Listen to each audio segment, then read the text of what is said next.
Bismillah. Hello, everyone, and welcome to English class. Kuso Noada, Koreski Englishka. Today, we have an English lesson. My name is Teacher Ahmed. If you're new to the page, please like and subscribe and share. Marka page ku cusub tahay, like gare, share gare inshallah. Together, we will learn some English. Marka waxaan baranaynaa maanta English si wada jira, inshallah. Save this video. Marka video gonna save gare. Also, get a pen and a paper to take notes. Sidoo kale, waxaad soo qaadataa qalin iyo book. Markaas notes baad qaadan karta, inshallah. I'm going to speak some English, so try to understand me and copy me, inshallah. Waxaan isku dayay inaan English ku hadlo, maanta ku yara sharaxo also. Isku day inay fahantid, sidoo kale inaad igu dayatid. Copy me. Try to copy the pronunciation, especially if you're a beginner. Haddii tahay arday advanced, laga yaaba inaad ka faydid also the pronunciation, okay? This year, if you want to learn English confidently, speak better, write better, upgrade, stay connected to the page for more lessons. Marka sanadkan, haddii aad jeceshahay inaad si kalsooniya inaad luuqadda ugu hadashid, inaad si fiican u qortid, inaad upgrade ku samaysid oo kor u qaadid luuqadaada, pageka ku xidhno inshallah sida casharada ula socotid hagaas. Guys, before I start the lesson, okay? There is this really good program for learning English. Marka intaan casharka gudagalin, waxaan doonayaa inaan idinla wadaago waxaa jira barnaamij aad u fiican. Most students, they get lazy, they need a direction, they need guidance and to be guided. Ardayda inta badan markay luuqadda baranayaan way caajisaan, waxay u baahan yihiin wax riixa, waxay u baahan yihiin in la hego. Marka, if you need a program for speaking English, invest in Automatic English College. Marka anigu waxaan oran lahaa qofkii u baahan in English barto, inshallah ha ku biiro Automatic English College.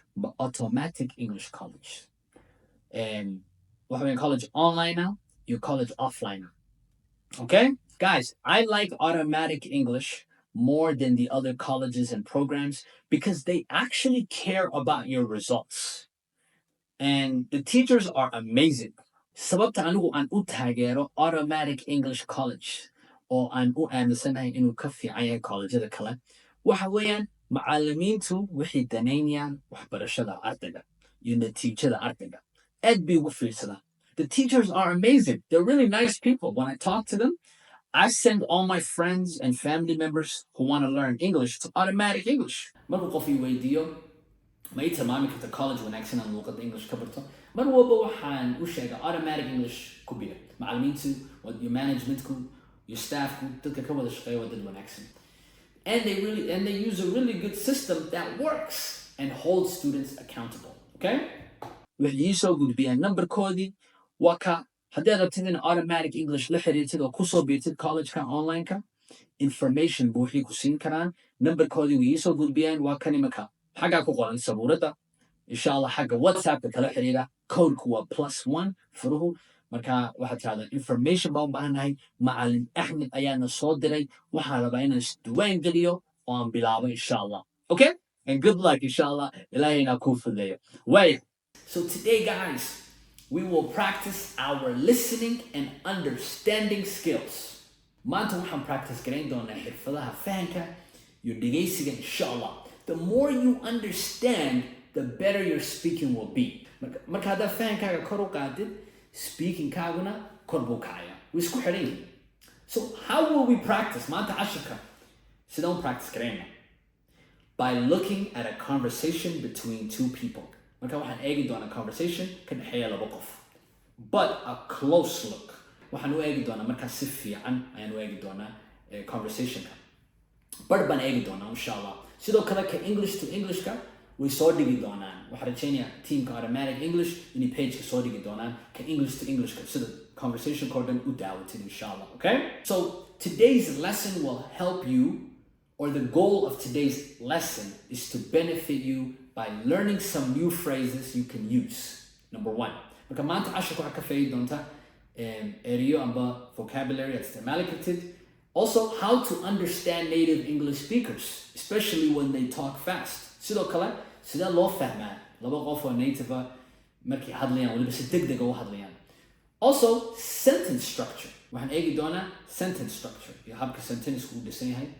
And one yara taaban doona kana. And there is a quiz at the end. There is a quiz, guys. Pay attention. There is a quiz at the end to test your understanding. Sidoo kale waxaa jira quiz videoga wada daawo xagga dambe waxaa jira quiz inshallah. Quiz aad imtixaan yar oo tijaabinaya fahankaaga iyo sida maanta wax u fahantay. Okay? Very good. Waayahay. Let's begin. Waka quizki. Okay, xagga gadaal baan ka qaadan doonaa. Waa kan imika shanta su'aala ayaan weydiin doonaa. So make sure na si fiican u fahantiin. Marka waxaan eegi doonaa. We will see who has the best answer. Waxaan eegi doonaa qofka number 1 keena inshallah. Xagga comments kana waa ku qori kartiin answers. Waayahay, aan toos u bilaabno. Markaan conversation-kaan dhegaysano. Ahmed, can you do me a favor? Oh, yeah, sure. Okay. Marka Hannah waxay tiri, can you do me a favor? Can you do me? Maxay tiri?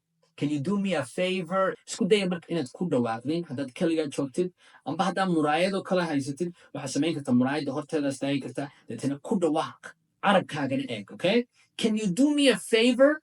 Can you do me a favor? Can you do me a favor? Can you do me a favor? Marka haddaad time haysid buugaaga soo saar ku qor inshallah. Can you do me a favor? Mar walba wax qortiin ardayda imika sheegaya mar walba wax qortiin waa xasuusan kartaa si fiican baa wax xasuusanaysaa. All right? Waa la sheegay baaritaan badan baa la sameeyey. Can you do me a favor? Haddana ku celino. Can you do me a favor?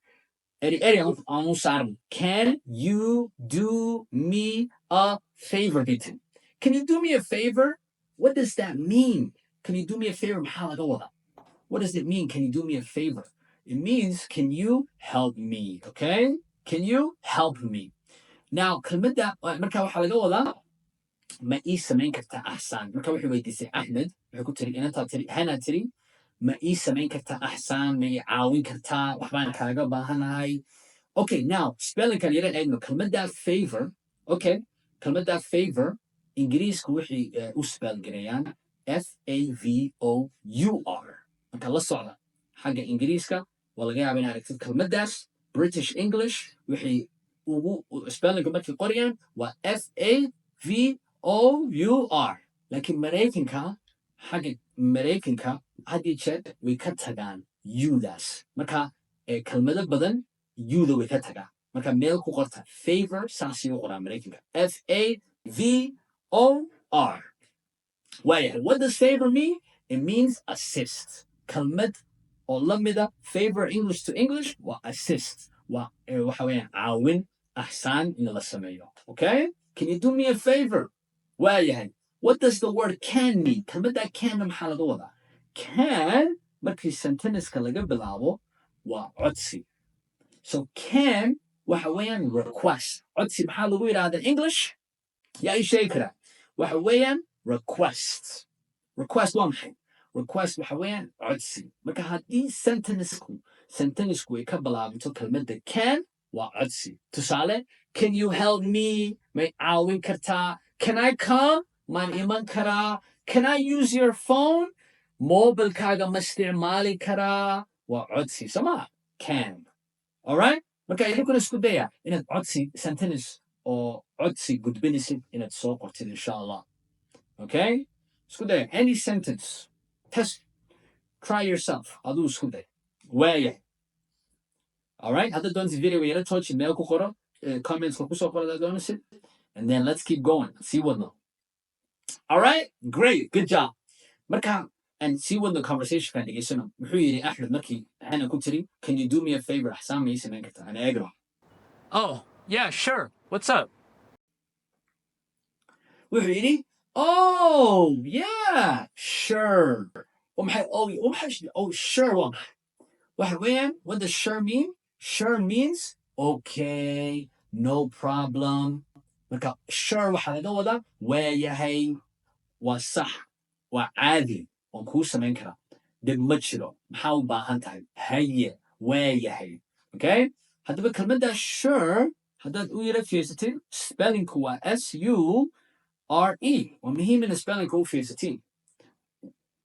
wax walba waxaa lagu bartaa u fiirsasho. marka si fiican ugu fiirsada, meelna ku qorta insha allah. Sure waxaa lagu dhawaaqayaa sh, inkastoo su baa loo spell garayaa, laakiin waxaa lagu dhawaaqaa sure. lama odhanayo sure, waxaa la odhanayaa sure.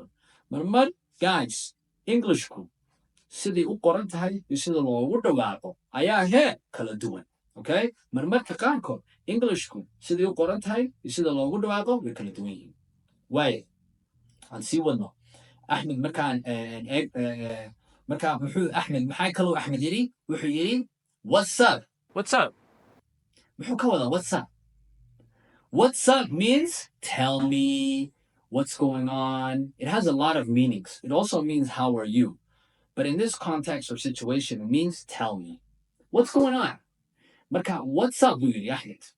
What's up micno badan bay leedahay, laakiin xaggan waxaa laga wadaa bal ii sheeg waa yahay, maxaa jira, bal ila wadaag, bal ii waran, waa maxay waxaad sheegaysid. what's up no iminka waxaa loogu dhawaaq, oo laga yaaba inaad maqashid qofkii dadkayna ku dhawaaqaan iminkuu soo gaabiyaan hadalka slang oo amba informal english waxay idhahdaan what's up, amba qaar baa soo gaabiyaba sii gaabiyeba. luuqadda iminka waxay noqotayba baaba, waa lasii gaabiyeyba. qaar waxay idhahdaan sal, waa maxay sal, waa what's up buu ka wadaa, haye maxaa jira, bal iska waran bay noqon kartaa, sidee tahayna way noqon kartaa. what's up marka waxay bal ii sheeg, haye maxaa jira, bal maxaa jira. marka maxay tiri aniga waxay tiri hana. What's up? Can't find my purse. Can you help me? Yeah, no problem. I can't find my purse. Can you help me? dhawaaqa ku soclino. I can't find my purse. Can you help me? ma heli karo shandadaydii. purse waa maxay? shandadaydii. Can you help me? mayad caawin kartaa? wakaa haddana codsigii, may caawin kartaa? Okay? Find marka waa maxay? What's find in English to English? Find means to locate. And what does purse mean? Purse means a woman's handbag. marka kelmadda find meel ku qorta waxa weeyaan inuu wax la baadho, inuu wax la helo, find waxa weeyaan inuu wax la helo. tusaale haddaa idhaahdo I can't find my purse, ma heli karo shandadaydii. purse waa waxa weeyaan shandada dumarka, gabadha shandadeedii weeyaan. I can't find my purse. Can you help me? Tiri. She said, can you help me? marka shandadaydii. purse waa shandadan had iyo jeer dumarku ay qaataan. waxay tiri may one way shandadaydii, may i caawin kartaa, may ila heli kartaa. Okay? To search for it. Okay? Very good. marka let's see wuxuu Ahmed muxuu kaga jawaabay. Yeah, no problem. Sure, I'll help you find it. Okay, thanks. Ahmedna wuxuu yidhi I'll help you find it. I'll help you find it. dhawaaqa aan isku dayno hal mar. I'll help you find it. I'll help you find it. kelmadda koowaad aan isla yara eegno. ardayda qaar baan arkay inay yara dhibto. I'll waa maxay I'll? I'll waa contraction word, waa laba eri oo laisku geeyey. haddii aan kala saarno waxay noqonaysaa I will. marka kalaasyada saraa lagu bartaa, iminkaa ka warwarin, laakiin waxaa kasoo qaadaabaa ina lagu dhawaaqo I'll, waana mustaqbal. I will waxaa samayn doonaa, waa future tense. Okay? I'll help you find it waa lasoo gaabiyey. marka I'll help you find it waa maxay? waan kula caawin doonaa inaan kula raadiyo, waan kula caawin doonaa inaan isla raadino, aan kula raadiyo insha allah. Okay? I'll help you find it. hal mar aan ku dhawaaqno. I'll help you find it. I'll help you find it. I'll help you find it. I'll bay ku dhawaaqan. I will weeyaan. Okay? marka muxuu yidhi Ahmed? aan sii wadno. Hey, Hannah, what color is the purse? It's black. What color is the purse? shandadu hee waa colorkee? shandadu waa midabkee? colorka shandadu aba midabku waa maxay haddaba spellingka u fiirsada color ingiriiska waa color maaragtay color marka uday ku daraan British English maraykanka Canada also Canadana way sameeyaan uda way ku daraan baan arkay marka xaggaa jooga waxaa arkay ubay wax walba raacinaya laakiin maraykanka uda way ka tagaanba mar walba hadii jeer uda markii kelmadaha qaar markii spellgaraynayaan marka maraykan maxay u spellgarayaan colorka amba midabka color marka wuxuu Axmed wuxuu weydiiyey hana shandadaadu waa midabkee idinka haddaba ay weydiinayso what's your favorite color what's your favorite color inta video socda kusoo qora commentska is it yellow mahurudiba blue red marka waa kuwa xagga ku sasawiran ku qoran midabada colorada blue red gray was severity brown waa garanaysiin what does brown mean bunny black waa maxay waa madow white and orange okay what's your favorite color waayahay aan kasii gudubno muxuu Axmed markaas yidhi conversationka dib ugu noqono Did you look in the dining room? wuxuu yidhi did you look in the dining room aan ku socona dhawaaq did you look in the dining room did you look in the dining room did you look in the dining room su'aal buu weydiiyey ومحي did you look in the dining room what does that mean first an English to English ku sharaxa deetana Soomaali ku sharax did you look in the dining room did you look in the dining room it means did you go in the dining room to look and see if your purse or your bag is there did you search did you check okay marka wuxuu ka wadaa miyaad ka baadhay miyaad eegtay miyaad fiirisay dining room maxay dining room dining room waxa weeyaan the room for eating waa qolka cuntada waa fadhiga waa meesha fadhiga waxa weeyaan meesha lagu cuno cuntada lagu qadeeyo lagu quraacdo qolka cuntada weeyaan miiska cuntada la dhigo lagu qadeeyo lagu casheeyo lagu quraacdo okay marka maxay tiri hane let's see also aan u fiirsana dhawaaqa haddaad u fiirsatid waxaa arki doontaa wuxuu yidhi did you ja baa ku jira English ahaan u fiirsano d iyo y haddii isku xigaan waxaa lagu dhawaaqa marmar judu maju carabi ma hashtin judu maju did you sama carabiga waxaa xasuustaa higaada marka la baranayay waxaa eri baa loo kala saari jiray sama marka qofku markuu quraan barto wuxuu baranaya higaada marka xagga luuqad kastana baratidna waa sidaasoo kale waa inuu qofku barto dhawaaq so judu maju did you waa ugu dhawaaqaysa ma odhanaysid dadka badana maraykanka oo kale ma odhadaan did you way dheerta way isku xidhaan way soo gaabiyaan did you look in the dining room did you go home yesterday do you have my phone marka ju bay ugu dhawaaqa maxay ka wadaan ju amba did you amba do you maxay haddana did you look in the dining sidan sheegay hooyan miyaad ka eegtay qolka cuntada marka hana maxay tiri aan eegno hana waxay uga jawaabto Yes, I have already looked there. I'll look in the living room just to make sure. Wait, did he? Yes, I have already looked there. Yes, I have already looked there. Yes, I have already looked there. Yes, I have already looked there. Yes, I have already looked there. Yes, I have already looked there. haddaba dhawaaq haddaa u fiirsateen waxaa arki doontiin xagga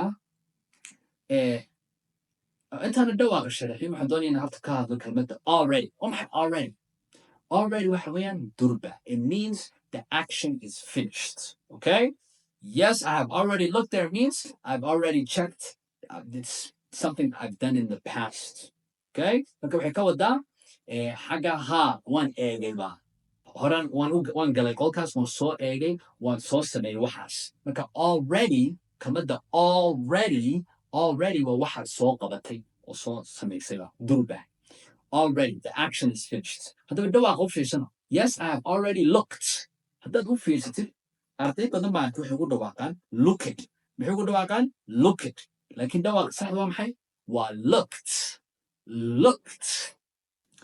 ed-gaas lama oranayo inkastoo ku qoran tahay ed waxaa lagu dhawaaqayaa ed-da ta marmarka qaarkood inta badan haddaba aan eegno tusaalahan eegno watched I watched waa maxay waan daawaday I watched lama oranayo I watched qof maan weligay maan arkin qof joogay canada amba maraykanka oo ugu dhawaaqaya I watch it amba I walk it amba I talk it ma maqlin okay waxaan la hadlay a lot of people thousands kumanaan laakiin weligay ma maqlin qof oranaya I watch it walk it talk it marka waxaan doonaya dhawaaq iska saxno sidan communicationku noogu filaado dadka ula hadlno okay marka waxaa lagu dhawaaqayaa watch ed-gaas waxaa laga dhigayaa soo baara okay youtube baa ka heli kartiin meelo badan baa ka heli kartiin casharaanta automatic english college ay bixiyaan waan ku arkay waan ku jiraa walked talked okay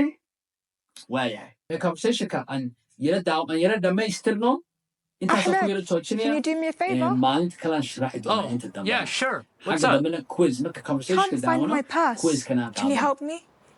Yeah, no problem. Sure. I'll help you find it. Okay, thanks. Hey, Hannah, what color is the purse? It's black. Did you look in the dining room? Yes, I have already looked there. I'll look in the living room just to make sure. Did you find it? No, it wasn't there. When was the last time you had it? I had it when I went to the store this morning. Yeah, maybe. I'll call the store. Hello. Wait, Hannah, isn't that your purse right there? Oh, that's my purse. okay haddaba waxaan rajeynayaa in conversationka si fiican u daawatay aad xiisaynaysay insha allah waxna ka faa'iiday waaya haddaba quizkii waa ka imtixaankii shantaas su'aal inta videoga joojisay soo qora insha allah number one waxaad soo spellgaraysaa favor habka maraykanka lagu spellgareeyo american english iyo british english labadaba sidii kelmaddaa u qoraan soo qora number two when do we use can goormaa la isticmaalayaa ereyga can one sheegay horaan soo sheegay soo xasuusta number three what does sure mean maxaa laga wadaa kelmadda ama qofka hadduu yidhaahdo sure number four what is the dining room waa maxay dining room english to english ku day haddaad ku sheegi kartiin kelmadda ereyga vocabularyga dining room and ka ugu dambeeyana what does aisle mean number five what does aisle mean kelmadda aisle maxaa laga wadaa waan soo sheegay inshallah hey guys thank you for joining the class that's the end of the class my name is Ahmed Seattle I'll see you for the next lesson I have to go so bye